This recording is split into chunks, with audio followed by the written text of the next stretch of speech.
The Candid Health Chat podcast, where we ask tough questions, What is that? Where did that come from? challenge commonly held beliefs. Everything to get rid of a pregnancy if she doesn't want to be pregnant. We laugh a little. Do that again for the people back. Do it, please don't do it.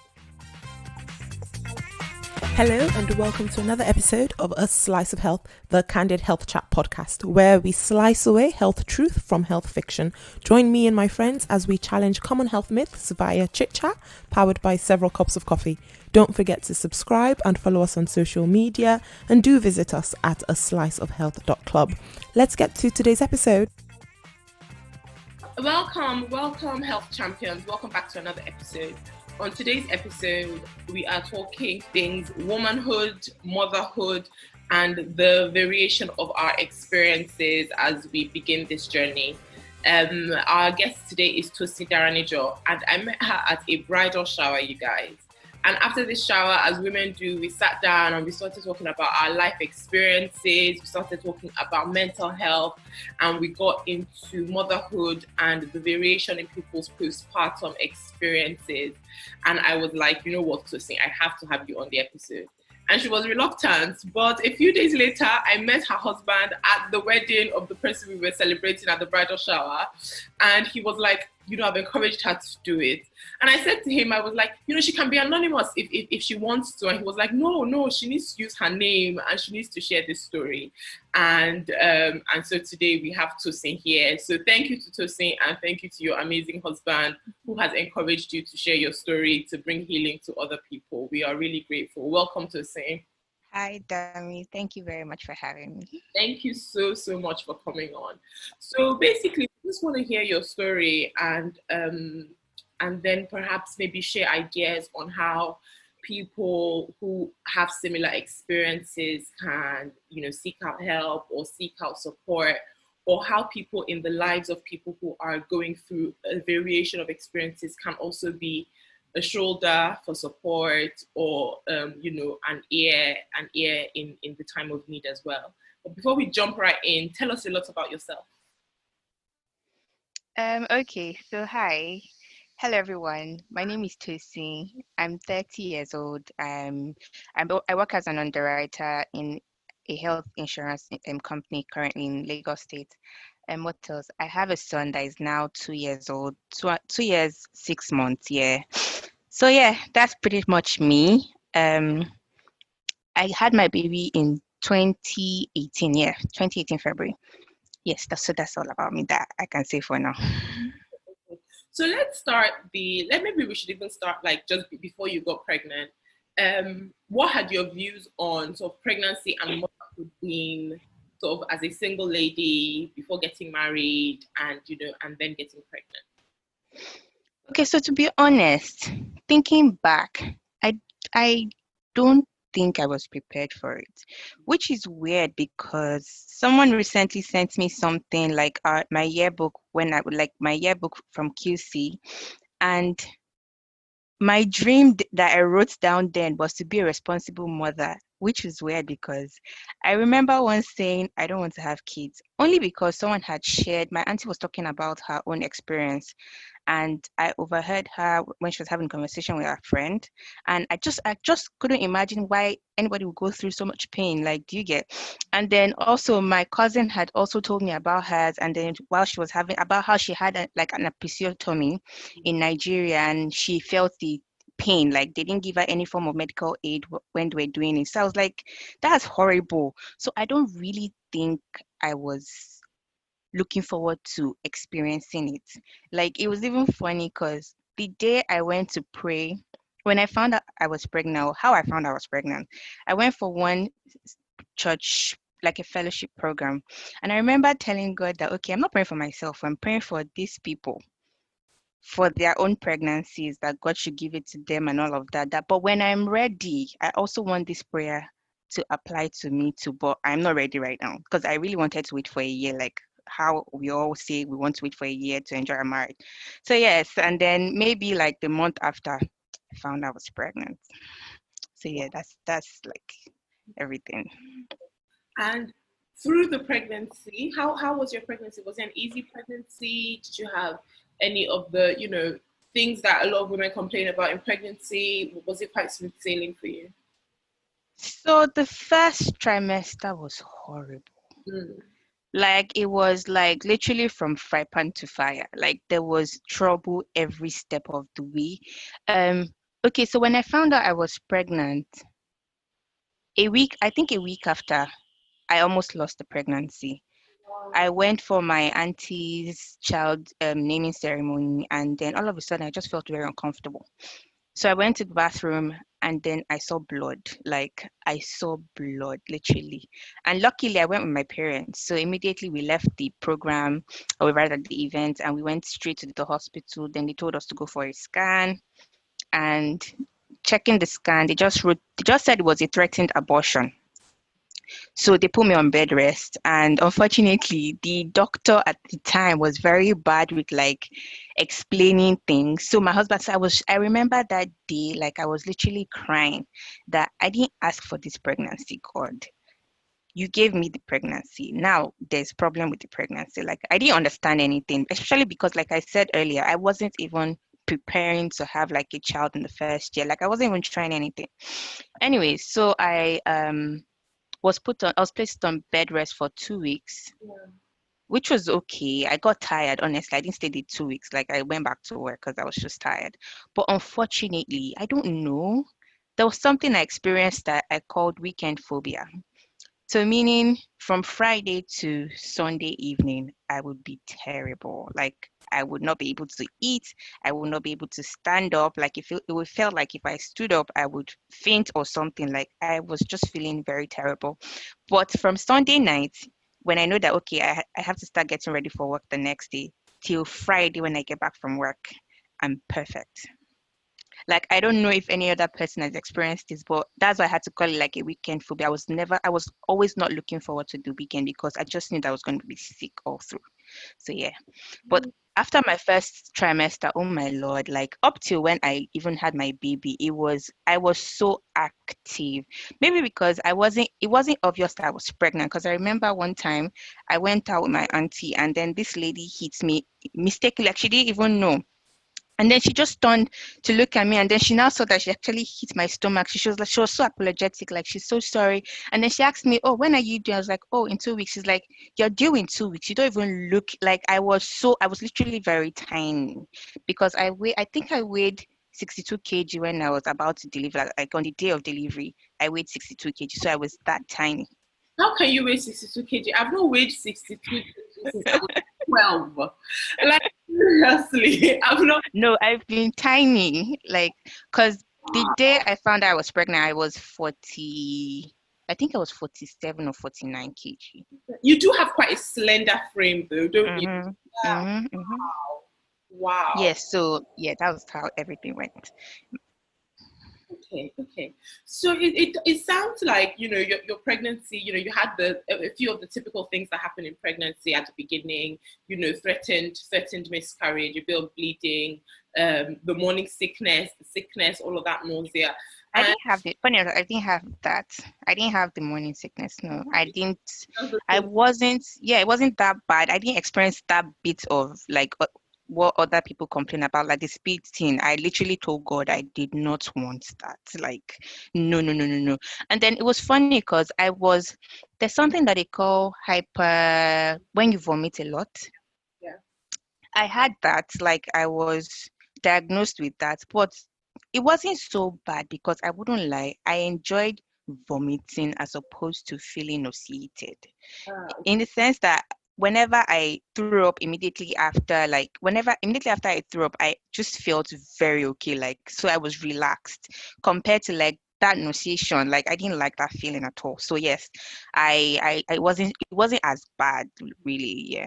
yeah. A lot of people do say that actually, like feeling the feeling of nausea is just so uncomfortable. Like you don't know which way to sit. You don't know which way. You don't know if you should Mm-hmm. eat or if you should drink. And then once you vomit, a lot of times you feel a little bit more.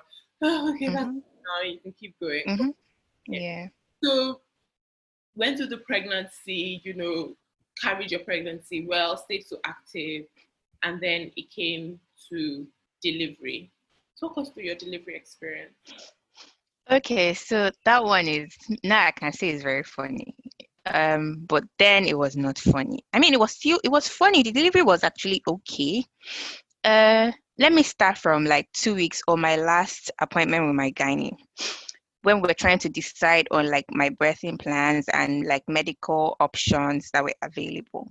So you know epidural and how everybody says God forbid to epidural, because we all want to have that supernatural childbirth experience, forgetting that you go into the delivery room and you come out alive is as supernatural as it comes, like, or that even bring forth like life is supernatural.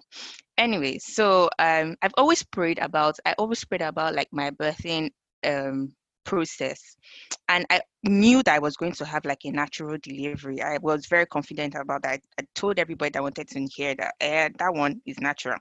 But epidural, I was not sure about it because I just had this conviction in my mind, like, okay, you're going to use it, but I was still praying against it. So when my gynae asked me about it and said, okay, this is a good medical intervention that will help you reduce your pain, like you will not feel the pain at all and all of that. I was like, nah, I don't think I need it. And then she was telling me that one of her patients, the last delivery she had conducted or she had supervised, the lady's child came out like the hand came out first, and like it was really bad. And I was saying, no, no, no, God forbid, that would be my portion. That's why I'm very sure I don't need it. I know that my baby will probably be very tiny. It will be like poop because I was a tiny baby as well. Anyway, so on the day of the delivery, okay, so the night before my delivery, I even had guests over, like while I was in labor, but I didn't know that was labor because I woke up that morning in pain and I just took like some pain relievers and I went about my day. And you know, this thing that they say about nesting is really true because that was the Saturday I gave birth on a Sunday. The day before was the day my baby's car seat arrived. Like that was the last thing on my list to get for like on my shopping list. That's the only thing I'd not gotten. And that was the day I arrived and I was just laughing. Anyways, that evening, the pains, the contraction started, but I didn't know it was contraction because I had guests, like I said, and when they left, so I just started to wash up. But I felt like the pain was getting stronger and stronger. So I called my friend, and then she was like, "That okay, that you need to time it, like get the contraction time." And I was like, "Where do you get the contraction time?" I didn't even know that it was an app that you have to download. Anyways, so I downloaded the app and I remember sitting down because it was not getting stronger and it was, I don't know, like you want to pull out your hair. Like it was crazy, but it was not as intense at the time. So I started timing it and I saw that it was still far apart. So I just said, okay, fine, you know what, let me try and rest. So I took some more pain relievers just to help me rest. um and then I went on Google. You know how Google can give you like all the answers you need and you don't really need. Like, yes, You I went don't on Google need because that. yeah, but I went on Google and I was checking to know when it was time for delivery because I was still I think a week and some days away from my EDD, my expected delivery date. So what I read that day was that your mucus plug will come out and yeah, so you know when it's time for like the contraction, maybe your water will break, but neither of the two had happened. So I was just thinking, okay, maybe it's just pain. And because like I have to go back a bit. 2 weeks before I lost my grandmother. So I really cried and I the next day I woke up with like serious pain. So I just thought maybe it was the same pain from what I was feeling from the crying of 2 weeks. So that's why I just decided to take pain reliever and try to sleep. But unfortunately, the pains now became very intense. Like I was on the floor. My friend had sent me this gym ball that you sit on. And so I sat on it thinking it would help me. I tried doing squats. I tried doing everything. Like the pains were just very intense. And literally, I couldn't call my husband because I didn't want him to start getting worried because I mean, he was still in Nigeria at the time. And I think it was midnight in Nigeria. So I didn't want to wake him up and get him worried. I couldn't. My uncle is a medical doctor, but he had gone to work, so I couldn't call him either. And I know that the hospital had said that if I come in before it was time that they probably would charge me, and I didn't want all those dramas. So I was like, you know what, let me be sure. Like, mucus plug has not come out, water has not broken. So definitely this is just normal pain. I tried enduring this pain. It was crazy. It was literally crazy. But the next day, I didn't sleep that night, and I had to call my dad when I couldn't take it anymore. And he was just shouting like I should call my uncle, I should call my auntie, we should go to the hospital regardless, that we should just go, at least let us know whatever they will say, then we'll know how to act from that. And I was like, no, no, no, no, no, let me just wait. I'm sure I can take it. And it was so funny because he was like, Tosi, when you get to that hospital, if they should recommend epidural, take it. And I'm like, Daddy, aren't you a pastor? Like, what happened to supernatural childbirth? And he's like, Tosi, no, no, no, no, no, take it. It's God that gave man the wisdom to actually create this thing. Like, so take it. And I was like, okay, when I get there, I will decide. So on getting to the hospital, because I had to call my uncle when I couldn't take it anymore. So he came to pick me, and then we went to the hospital. When we got to the hospital, they asked me some questions, asked me how far apart my contractions were. And by that time, my mucus plug had come out. So I knew that, okay, it was time, or it was about time, more like. So when we got there, I remember the birthing nurse I had, she was already advising me that, okay, since it's because of my first pregnancy, it's going to take a long time before it will actually be time. So they might probably send me back home. So when she checked me, I was just 1 centimeter dilated. So she's like, okay, she's just going to keep me here for an hour to monitor me because I was dehydrated. But after an hour, she's very sure she's going to send me back home. And then I got into it with my God, and I was like, God, I'm not going back home. Like, I can't go back home with this pain. Like, so whatever you're going to do for them to actually admit me today, you better start doing it. Then I drank water and I literally slept. When I woke up, she came to check me, and I think that was the one thing I hated about the whole delivery process, that check-in bit. Like, oh no, my gynae can tell you I ran away the first 2 times she wanted to check me. Like, I didn't show. I'm sorry, like I did not show up. Like, how will you put your hand in? No, no, no, no, no. So when she first checked me, I was just like, nah, I can't do this anymore. So when she came to check me the other time, the second time, an hour after she had checked me, I was now 4 centimeters dilated, literally, and she didn't understand how it was that fast. So immediately they had to check me in and put me on all and set up everything they needed to set up and monitor like the contractions. I remember one contraction I had, like I was unconscious, but it woke me up. Like I wasn't seeing clearly, like I was just seeing double. Like, and my auntie was sleeping, and I was like, "What is this?" And when it went, I literally slept back after. So yes, and I think my water never broke. They had to break it. But the only reason why I took the epidural, which I'm grateful for, was because the nurse had told me that she wanted to come back and check me again. And at that point, I was like, you know what?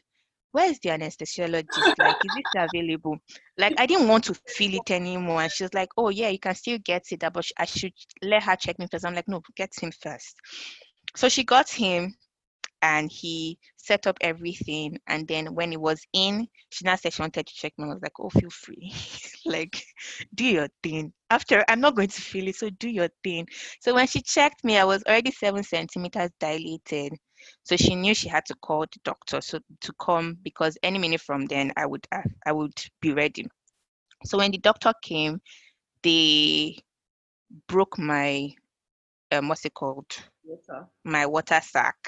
And yeah, she then directed me on when to push, like waiting for the strong contractions. And when the strong contraction came, she told me to push. But unfortunately, I had a very active baby from when he was coming. And yeah, what I had said I was not going to happen even happened to me. My baby came out with his 2 hands first by his ears. So you can imagine the hands by the head alone is enough to tear you. So imagine with hands by the head, by their heads, by their what's it called, by their ears. And so they had to literally pull him out. And in the pulling process, he literally tore me from like my vagina to my like up and down. So to my perineal, almost to my down part, and then up to like above my vagina towards like the clitoris side, which was really messy because when the doctor saw it, she was like, Oluwatosin, what is this? It took her 2 hours to stitch me up. Like I could feel her pulling. Like my baby came around 4:30. She didn't finish until like past 6, and it was just sewing up like the vagina area. Yeah, so that was pretty much my delivery story. Wow. I'm clenching first. I'm literally clenching just listening to that, because that is a lot of trauma in delivery, and some people will say, oh yeah, you had the epidural, so you might not have been able to feel it, but actually just even the awareness that somebody is stitching you up for that long is, and the thing is as well with episiotomies, which for people who don't know, an episiotomy is a tear that happens, a cut that happens during pregnancy to try to open up the vaginal canal so that a baby can come through. But then a tear is when it happens without any direction, because what the cut does is that it allows it to open up in a healthy way, and then you can stitch it back up because it's a nice knit cut by a knife. But when the baby tears it, it literally tears like you just open your hand. Literally, I think the best explanation is you have a sheet of paper. An episiotomy is you taking a scissor, a pair of scissors and cutting right through. But, a tear is literally you just tearing it and just ripping it out. You can imagine what the journey of that paper is like. And that's literally what happens to the vagina. And then trying to stitch back a tear is so much different from stitching back an episiotomy. And 2 hours to say, what was going through your mind as she was stitching you back up?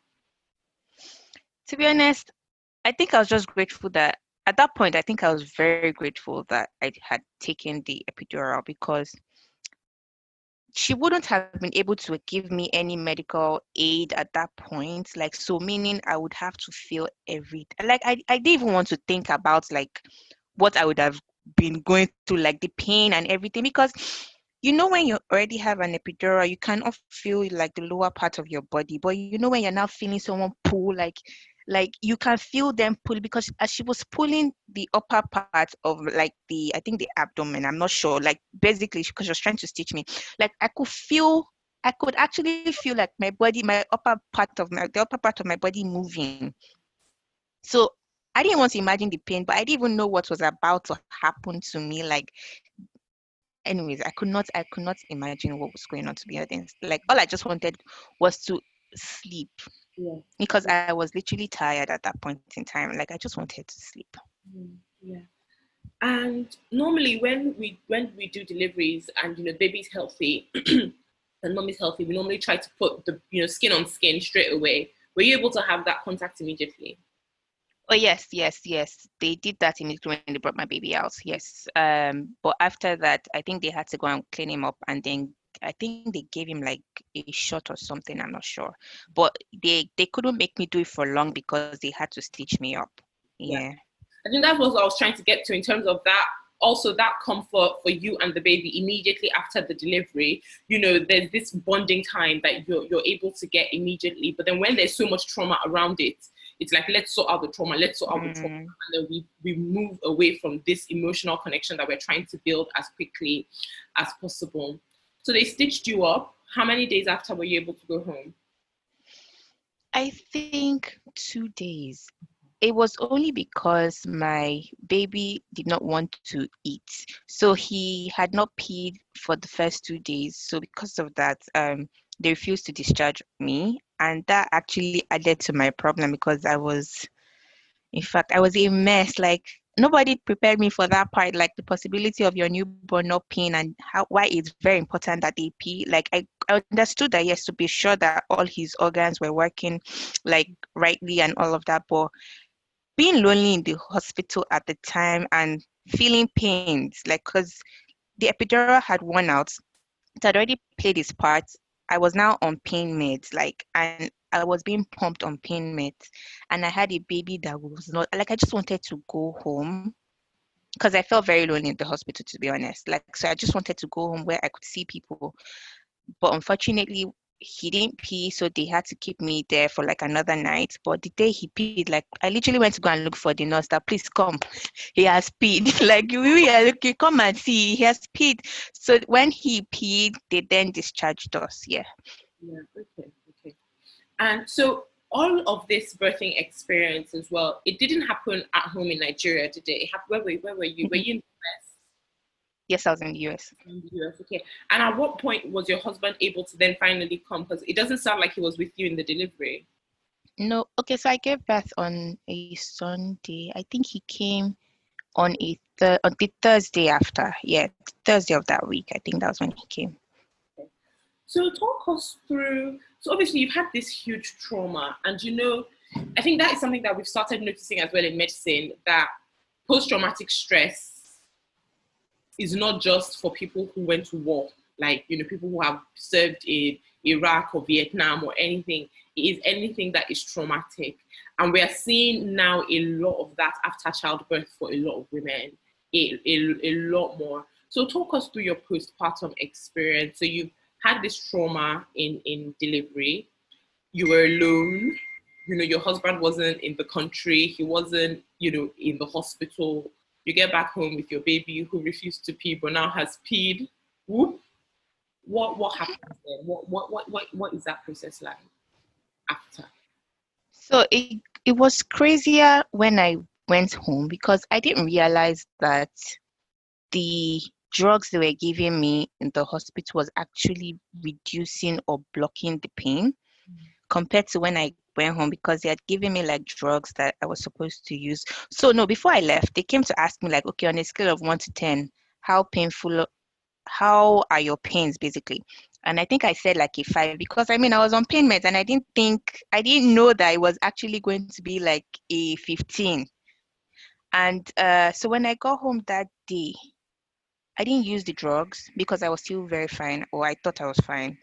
But when the drugs had now worn out, oh my God, it was crazy. Like I felt like I was carrying blocks like under me. Like I don't know how to explain, like not just blocks, like it was crazy pain, because I had to now look for, like I was looking for like Tylenol, but I was not looking for like the normal Tylenol. I needed like strong Tylenol, like, and I think I was just taking everything. So I didn't even care like the effects on, like, because I was breastfeeding, I was going to breastfeed my child, but I didn't care because that pain, it was crazy. Like I'd never felt pain like that. I never even knew that anyone could feel pain like that, like, and just be allowed to go home. Like, and then that night, my baby that had been sleeping so well, all of a sudden when we got home, now decided not to sleep that night. And I was just like, God, like I literally just wanted to rest. Like, when how rest will help your mind, like help your but calm you down. I just wanted to rest. He refused to sleep. Like I had to bring him from his crib to my bed and like, please just sleep, like just sleep, please, mommy needs to sleep. And he refused literally. So I didn't sleep that night. The next morning, I then realized that I should just go and wash his pacifier, so that if he seems like he wants to suck, but I know that he doesn't want to suck, I just can just put it in his mouth. And then that day, I remember vividly, like I think I was sterilizing it, and I literally just slept off with my baby on me. Like he could have fallen off, like, but that was how tired I was. Like until it was when I heard the alarm that I actually realized that we had slept. Like I slept off. So I just went to put everything off, and yeah, so it was crazy. And because my husband was not there, when I had to do like my baby's birth certificate, like go to the county to go and collect it, oh my Lord, that was crazy, because yeah, I couldn't walk well. So when you're walking and you're feeling bubbles come out, like, so you cannot walk. Like I couldn't walk literally. So when I walk, I open my legs and squat, then close my legs, open it. That's how I was walking, because that's the only way I could feel like relieved. I couldn't pee, because when you pee, it's crazy. So when I pee, I had like even hot water bottle to like spray, just so that if I'm peeing, the pain is reduced. Like, you know how water can calm like pain. So I would spray the hot water bottle, and when I'm done peeing, I had like, in fact, going out was a mess because I had like things I had to take out with me. So every time, like every 10 minutes or every 15 minutes, I'll go to the bathroom and spray with the Dermoblast spray. Like it was a cooling spray. Then I had this perennial balm that will also cool it down for me, because I couldn't sit without like support. I couldn't walk without like squatting, and which was very embarrassing, because you're going and people are wondering like what's wrong with you, like, yeah. But my husband knew he understood everything. And yeah, like it was just very messy and very painful. And I remember there was one time that I was looking at my son, and I was just looking in my head. I think I was just thinking that you are just the cause of this pain. Like, I didn't even ask for you. Like, why? And then you see the baby sleeping. And I'm like, why are you sleeping? Like, you're not letting me sleep, and you're sleeping. And then that day I was crying, and I was just looking at him. I didn't know my husband was watching me. And he just came, and I was like, Olatune, please carry this baby. He just carried him, like he just collected him from me, and like and then because I stood up and I walked to the bathroom and I shut the door. And I went in there and I was just crying. And he knew, so he came in to meet me, because luckily my parents had come. So he gave the baby to my mom, and then he came to me in the bathroom and was like, Tosin, it's okay.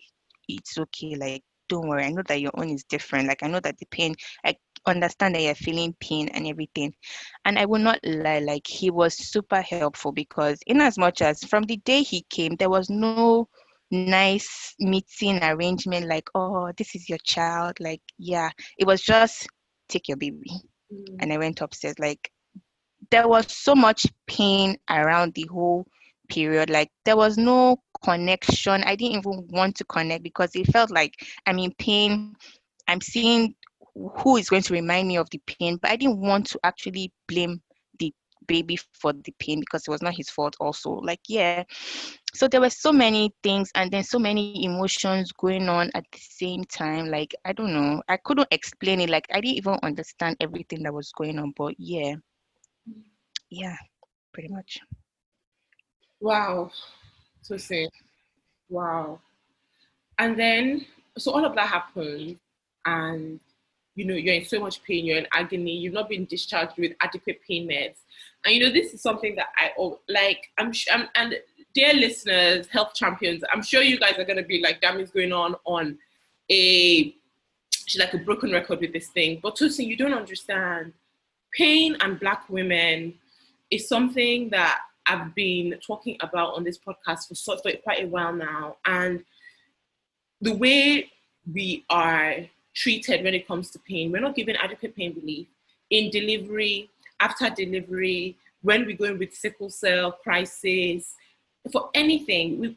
There's just this whole thing of, oh, you're a Black woman and you're strong, and I'm sure you can deal with it better. And so oftentimes we're giving less painkillers than a Caucasian woman who has reported the exact same kind of pain.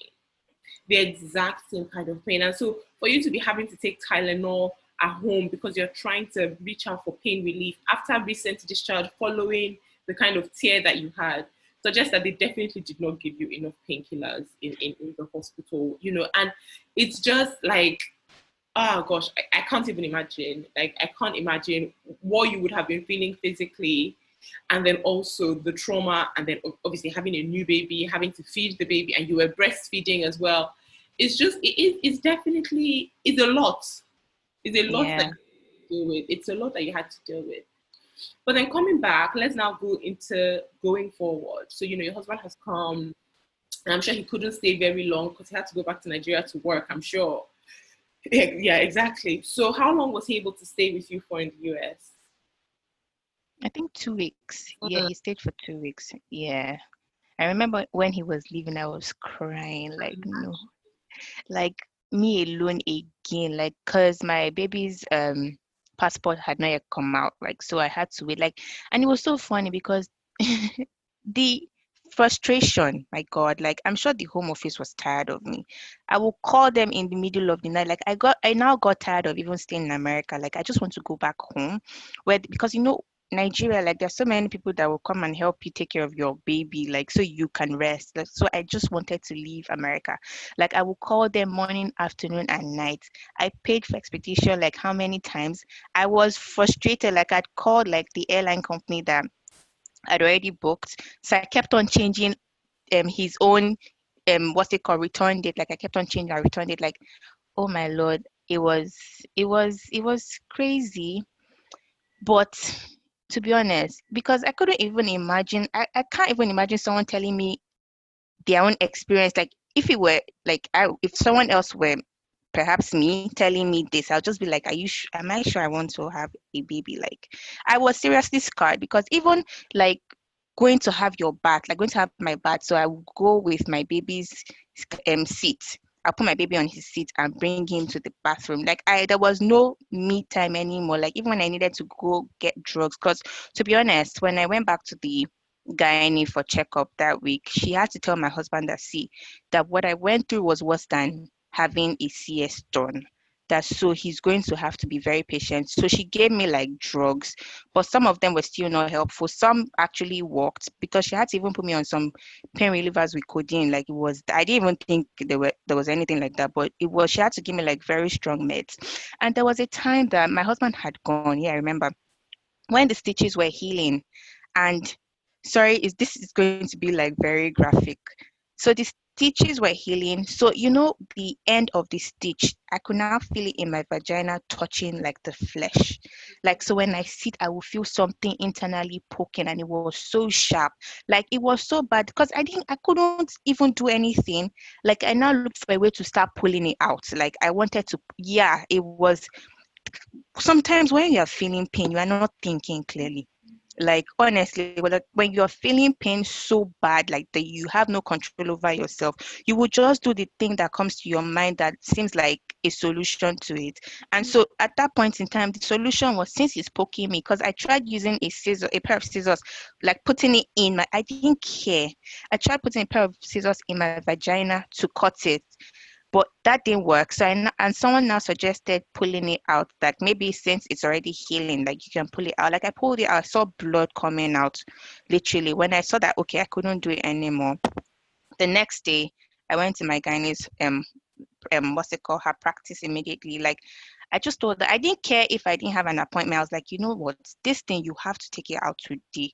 So luckily she was free, so she helped me cut it out, and that was the relief. Like there were so many things. Like there was so I don't know. There were so many series of like new pain. Like there was pain every day in different forms and at different points. Like you can be standing and then something is going to come. Like so there was no particular way to actually, will I say, maybe sit down. Like if you're sitting down, I couldn't sit for too long. And even when I sat, like I had to sit down like on pillows because I couldn't, the mattress alone of the bed was not enough for me, like to relieve me. Then even when you're standing, like there's a particular way I had to stand. Like I said, walking. What if I was walking, I would walk and like open my legs and squat. Then stand up again, walk, open my legs and squat. But that was the only way, because at that when I was like that, I couldn't feel like when your thighs, when you're tight, when you're sitting down, your thighs are your legs are closed, like everything. So you're feeling everything at that point. So I had to like let air. I don't even know, it was just very messy, to be honest. Tosin, wow. Wow. Sorry. Sorry. No, don't say sorry. These are the things that we experience, and in health and things. And what you said about pain is so true. When you're in the middle of a really bad episode of pain, your ability to process information really reduces. Mm-hmm. And your instinct, it's flight or fight. Your instinct is, okay, if I can't run away from this pain, I need to fight it. And so what can I do? I need to remove the thing that is causing me the trauma. And when you're in the middle of pain, your ability to think that actually this thing that I'm pulling or putting a scissors up there, that might cause damage, but you don't think about it in that moment. It's like, no, it needs to come out. Mm-hmm. And that experience, wow.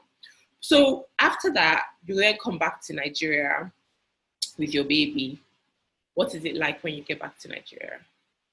From coming back, let me start from the flight back. That was crazy because, like I said, I couldn't sit. So I still couldn't sit very well. But luckily, the flight attendant was able to give me like pillows. So I sat on pillows, but that wasn't comfortable enough because, I mean, America to Nigeria is like how many hours? And there was a layover at some point, but it was still a long journey.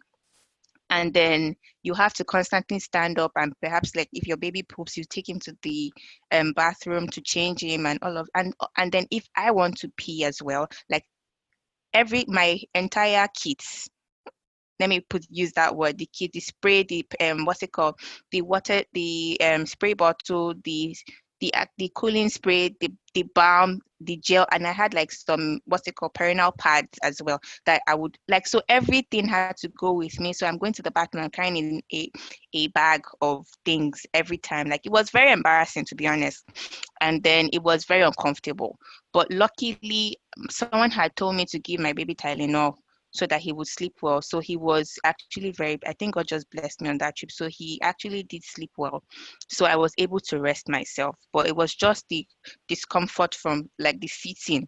So sometimes I would have to stand up, and even standing itself was painful. So it was just something I had to endure. But when I got back home, that was very helpful. No, let me start. My mother-in-law was very helpful in the sense that the moment, because when I got home, my husband had told her everything that happened. So she was like, you know what, give me the baby. So all she just required of me was just pump his milk and sleep, like literally leave him with me. So I was sleeping, like the sleep I'd not had in like days or weeks. I was literally sleeping, and it was so good because I wasn't bothered to an extent, but at the same time, when you, and okay, so I must say that I had this experience or this pain for like the end for the first 6 weeks, like literally for 6 weeks. So, and also I was bleeding. So my period came back like the 6th week after delivery, my I had like heavy flu for like maybe a week or 2 weeks, like, and then yeah, so it was everything together at the same time, like, so there were no breaks in between. So coming back home and being able to sleep was just very relieving. So having someone to just watch over my baby, because I remember one time he was being very fussy and she had to back him literally, and she was tired herself, but she's like, just go and sleep. But yeah, the mental state is another problem, because in as much as she was being helpful, I still wanted to be in my own house, because you know how your house, your space just, I don't know, it's some form of like mental sanity, stability for you to an extent. Like, you know how you are okay when you're in your space, like you're yourself when you're in space. So I wanted that. But yeah, parents too can be stubborn, if I may say, like, just in case she listens to this, like, I love her, but yeah. So Grandma, like, appreciate you backing the baby and giving us some. yes, we love you for everything you do, but like, yeah, but I understand that because they don't really get it. It's a different thing. Like, I don't know. I don't want to say Nigerians. I just would say people. I would generalize and say people do not understand what you go through because perhaps they have not had similar experiences. So they are not in your head to understand what you are dealing with, especially when we don't talk, because a lot of times you are just giving a very strong look, but there's so many battles going on internally. Like, yeah. So for me, that was the case. So I really could not talk. Like, the plan was I would stay with my mother-in-law for like the first week after returning. But the first week now became 2 weeks, and I think I stayed there for like 3 weeks or something. I remember calling my husband, like, you know what, if you don't come and pick me, I'm leaving. Like, I am leaving. Like, yes, I'm grateful. It was not that I was trying to be ungrateful, because I did appreciate everything she did, but I just needed my own space. And yeah, so one night he came to pick me up.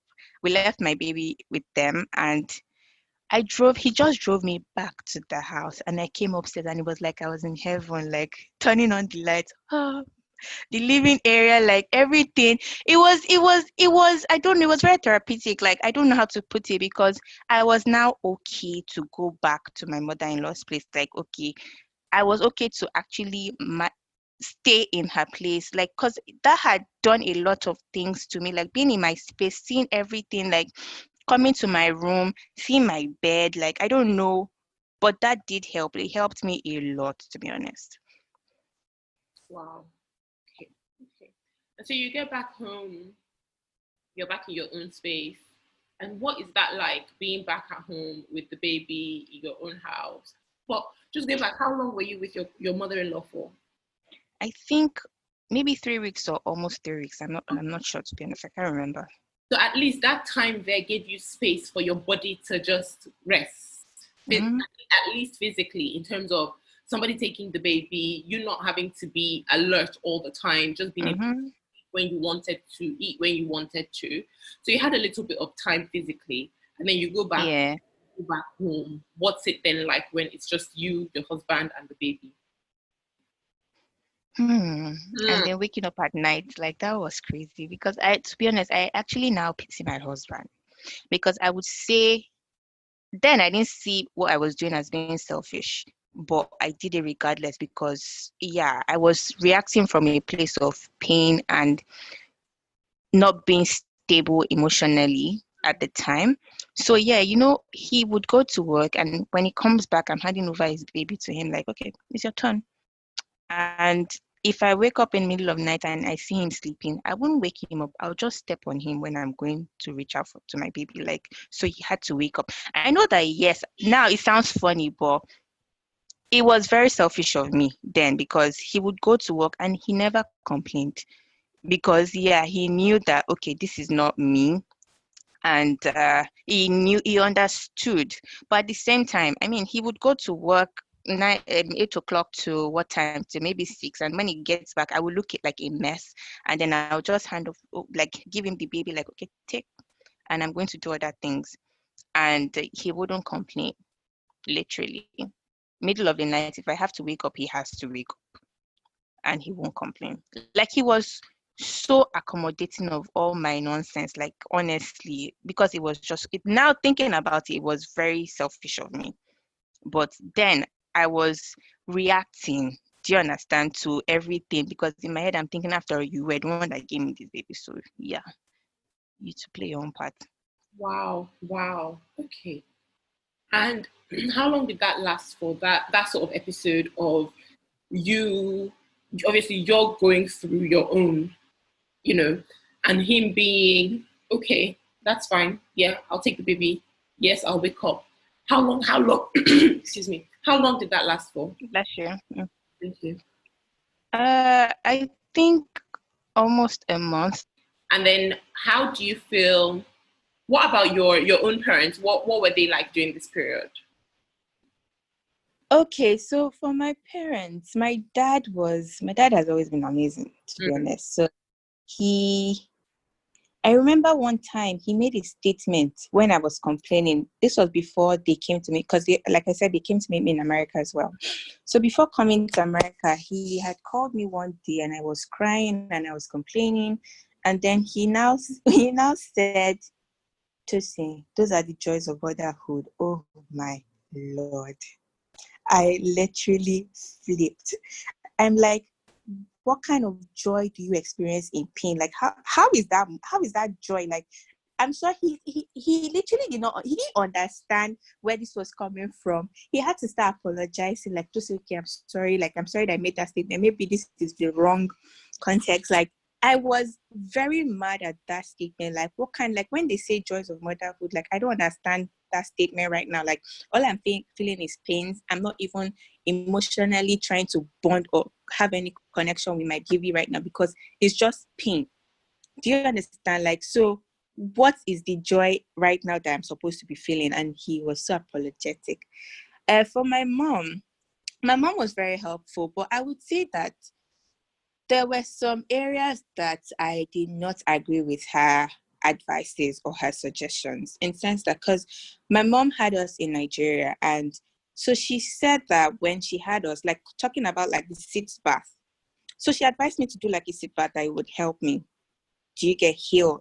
But what she told me to do, I did not understand how I was supposed to do it, because when she told me about sit bath, I was still in the hospital then, so I went to ask the nurse for the sit bath, and then they gave it to me, the bowl.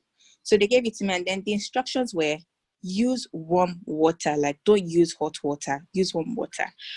But my mother told me to use boiling hot water, that because it's the steam. And this was what she was told when she had me in Luth also. Like, I can imagine you. But yes, like, So we would fight over it. Like, how am I supposed to? Because you are feeling pains, and then they're telling you that it's the heat that's supposed to help you heal. And it was just painful. I couldn't sit down on that thing. Like, I could not. And so she will fight with me that this is how you're supposed to heal faster and all of that. I'm like, this is horrible. Like, how do you want me to sit down on boiling hot water? Like, literally just from the kettle to the bowl, and you're supposed to sit down immediately. Like, that's what you're supposed to. That be a doctor. You're not supposed to have this. That is why I know that this does not work. That is why because But guess what? That is what they are telling people. Do you get? oh, boiling water to a raw wound that is healing with stitches, that is Because in their own knowledge, or the extent of their knowledge, is the fact that this steam would, so also beyond even the wound, I think the idea behind it was the fact that this steam was supposed to get all the dirt that are left in this, I don't know, like, to help you remove like the dry blood or whatever that was still there, bring everything out, while also healing the wound. So there was that part that we're always fighting about. Like, so we literally fight, and I'm like, no, I'm not doing this thing. Or if I don't want to fight, then if I do not want to fight with her, I will just sit down, maybe on the bathtub, while I'm waiting for the water to cool off a bit. So in her head, I'm sitting down on it. Like, but I know I wasn't doing it. Then she will now say that that's why it's not healing and all of that. But I was tired of fighting everybody, because I was fighting myself. I was fighting God. I didn't have strength to fight someone else again. Like, so I was just keeping quiet and doing as I pleased, to be honest. So yes, but my another thing, I think another problem we had was when we came back home. This was another issue we had. Like, when you allow your parents make decisions for you, and so it seemed like we were not allowed to make our own decisions ourselves. Like, so my initial plan was the moment I get back, I would get like a nanny. But then parents are like that, no, they don't want any stranger come take care of their child. They want that one, but they weren't coming themselves. So it was very difficult for me, because they will not start telling you that when your baby is sleeping, you to sleep. Like, I don't understand. When am I supposed to eat? How am I supposed to make my food? Like, hello, won't I take a bath? Like, all those things, like, it did not just make any sense, to be honest. So those were part of the problems I faced. And I think my husband got tired, because like I said, when he gets back home, I would then hand the baby over to him and go and rest or something. So he said, you know what? He called an agent, and we got a nanny. And it's like, whenever they come, if they meet the nanny, they meet the nanny. We're not asking permissions. We're not asking for their opinions. We're just doing what we need to do for our own selves. And that's what we did. And that was so helpful, because I could now sleep, literally. Like, I didn't mind. So then I didn't now mind actually taking care of my baby, because I was more rested. Do you get? So waking up at night, I wouldn't even mind if my husband did not wake up. Do you get? Because I was more relaxed, because I had help. Yeah. My nanny was not a living nanny. She was just a daily nanny. But that was still fine regardless, because just being able to make good food to eat, like not just running to like cereal all the time. It was very helpful for me, and it was also very helpful for my own mental state. Yeah. That is amazing, and I'm really glad that you just ended up on the word mental state, because I think that is sort of the overarching thing in the whole journey, in terms of the trauma triggers something, but if we don't do something in the middle really quickly to address how you're feeling and how you're processing how you're feeling, and how that is then being projected to lots of different people. Because I know that sometimes, we talk about, oh, you have a good man, and we overemphasize that sometimes, as though, oh, well, why wouldn't he be a good man? But actually, there's some people that would not have been able to cope, or would not, so you actually did have a good supportive partner in terms of him recognizing that this is a patch, and I will just do my part as we're going through this. Now, two things. in terms of psychological support professionally, were you able to, did anybody offer you any support, tell you about any sort of services or anybody that you could talk to professionally, like a trained counselor, therapist, psychologist, doctor that you could just share your emotions with?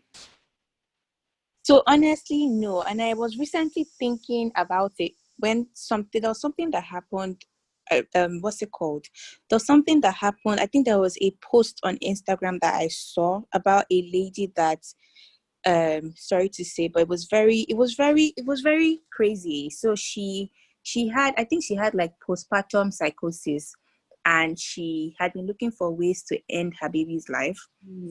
And she then, I think she tried drowning her baby the first time. It didn't work. Then she now turned her baby upside down and put her baby in a drum of water till her baby was lifeless and dead. And people had so many reactions like, no, this woman should be arrested. This woman is mad. And I was like, you guys, what are you all saying? Because I was there at some point in the peak, when I was at the peak of the pain. I remember one time I was consciously fighting postpartum depression, to be honest, because I remember one time, I think my baby was crying and I was tired, and he was beside the pillow, and you know how the devil works, because all I was thinking was, I felt in my spirit that, you can just put this pillow over him and that'll be the end of your problem. And but no, I did not do that. Thank God for that. But I'm just saying, but so when seeing people react that way, I was very upset. Because I could, in as much as, yes, she did something wrong, I didn't go that extreme, like I didn't go that far, but I felt bad for her because I understood what she had gone through, like when, especially because perhaps she did not even have like support that I had in my husband. I was very upset.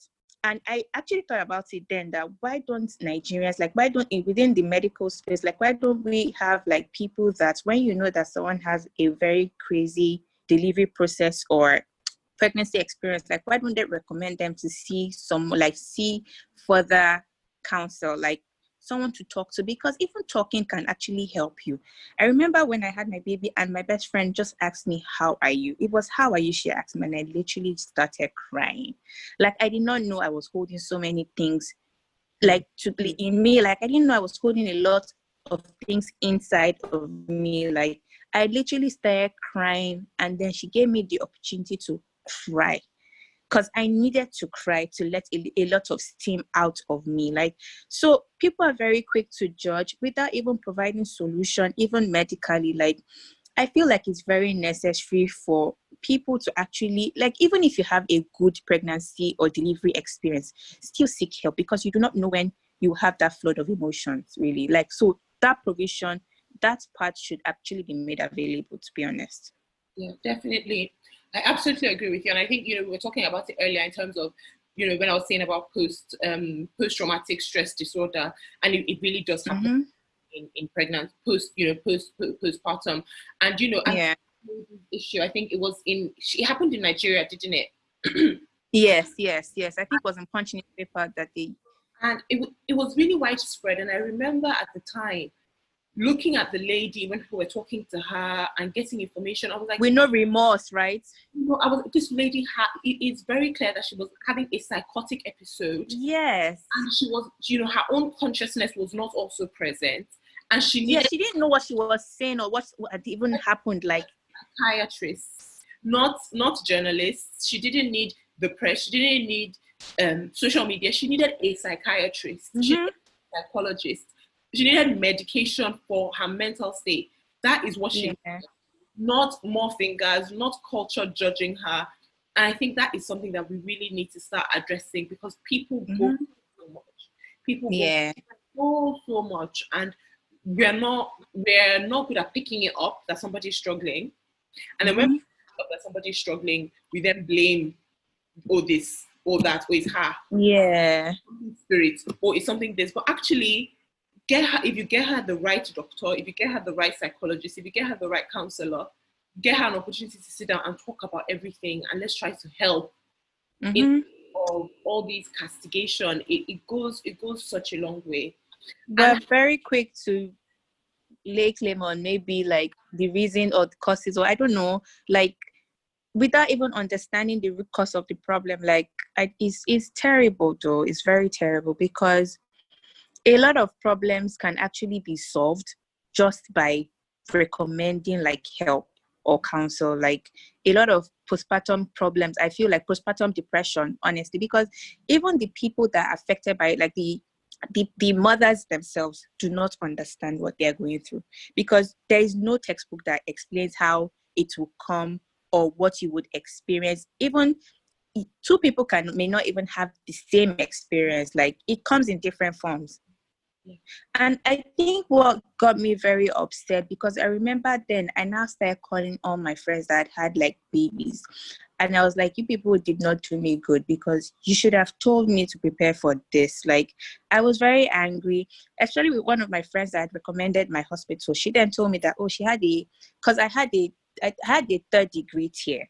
She had a fourth degree tier. And even when she resumed back at the office, she couldn't sit down. So I was like, and then this was the person who was telling me that, oh, don't take it. I'm like, why would you not just be real with me? Like, for crying out loud, you're even a nurse. I do not have any medical experience. Like, you could have just prepared me for the worst case scenario, because I did not know that there was anything such as tier. I mean, I knew of episiotomy, but I did not know the degrees to tier. Do you get? So, like, it was very crazy. I just wish that more people had like conversations about all these things, as opposed to like supernatural. Like, that word annoys me, even though I'm sorry, but it does annoy me, because every time you see like when I'll be reading, like I literally read almost every blog I could find, and you would see people come, and I think it's the African setting and our level of awareness or exposure to all these things, because everybody wants like a story that, and then you know how they'll say that the Hebrew women birth, that you wake up and see your baby beside you. I was always asking that story. Is that CS? I don't want to, like, I don't understand how I will sleep and wake up and my baby will be beside me, and it's not that you had to operate on me. Like, so many things that were just not adding up. I'm sorry, you're laughing. I'm serious. But you know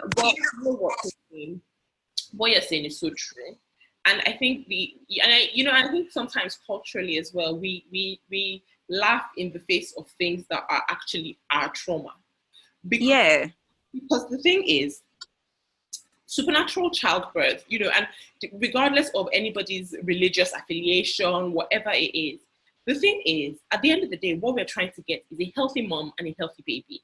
Yes. However you get to that point, it is your choice. What we want is a healthy mom and a healthy baby.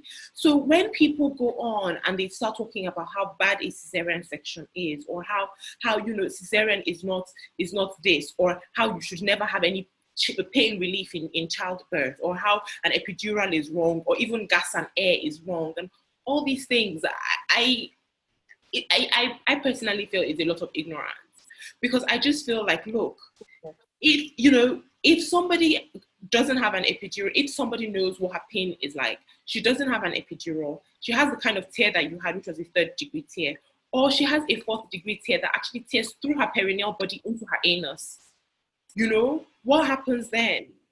And she feels the tear, and then she feels the stitch, all those kind of things. What happens after that? Because you can't tell me that she's going to go through that experience and then after, she's not going to have any kind of trauma. She's not going to have any kind of bounce back from what has happened. And that affects her health. And so we need to stop separating the emotional and mental state from the physical and mental state. Everything comes in together. So what we want is a healthy mom in mind and body, and a healthy baby as well. And so what you're saying is absolutely true, because I'm always ready to fight culture on a lot of things. Honestly, something happened recently. I had like a friend that was due, so I was in her room, and I could see that she was in so much pain, and I was like, you know what? How about we call the doctor to give you an epidural? And then her sister flipped, and she was like, please keep your American way of delivery to yourself. She's going to give birth the normal way. And I was like, wow, I'm sorry, I did not know I had an abnormal delivery process. Like, so you could see that we're still very ignorant. like culture has made us very ignorant, and it's very sad, to be honest, because we lose a lot of people to because of ignorance. Like I can't even imagine the number of lives that have been lost to ignorance at the point of delivery. Things that could have been avoided. We allow other people dictate how it should go for us. Like I kept quiet and I was like, okay, enjoy your pain. I wish you all the best. Like, because really, I can imagine my dad in the room when I'm keeping quiet and I'm just saying, no, I'm an April woman. I would take it in. Like my dad will literally want to slap me. Like, are you okay? Will you pay for it? Like, take this thing already. Like, let them give it to you if you need it. Like, it does not make any sense, honestly. We need to stop this thing, to be honest. Like, we need to stop it. Stop making people dictate things for you. If you are in pain and it's unbearable, ask for an epidural. It is normal. There is nothing attached to it. Stop stigmatizing yourself unnecessarily. Like, I don't know why it's done or it's a thing, to be honest, but it needs to stop. Yeah, definitely. And I think that because we're not a spiritual society, we are religious. Religious, yes, thank you. We're religious. We are not a spiritual society, because when it's a spiritual thing, you understand that what is best and what is safe for me is also important to the well-being of my spirit, and so you will do that. Yeah. But with religion, it's all about rules and regulations and things I must not do because it looks this way or it looks that way. And these things come from the top. So because we are so religious, we have all these religious leaders in whatever religious sects that also propagate these kind of things, and they preach it. And we lose women because of it. We lose babies because of it. Mothers die because of these things. Yeah. Mothers are at the point of, it's an emergency and they're like, we need to do a cesarean section. It is an emergency. We need to do this. And they're refusing. And then we lose the mom and the baby because they've refused on these kind of things. And so it really is important that we start destigmatizing things that really should not be stigma. Yeah, exactly. So let's start changing the narrative of childbirth and delivery. Yeah. Exactly. And just in closing, what advice would you give to people who are supporting someone who might have had the kind of experience that you had? Maybe the person is back home and they've had a traumatic childbirth, they're having difficulty bonding with the baby, they're stressed, they're not sleeping.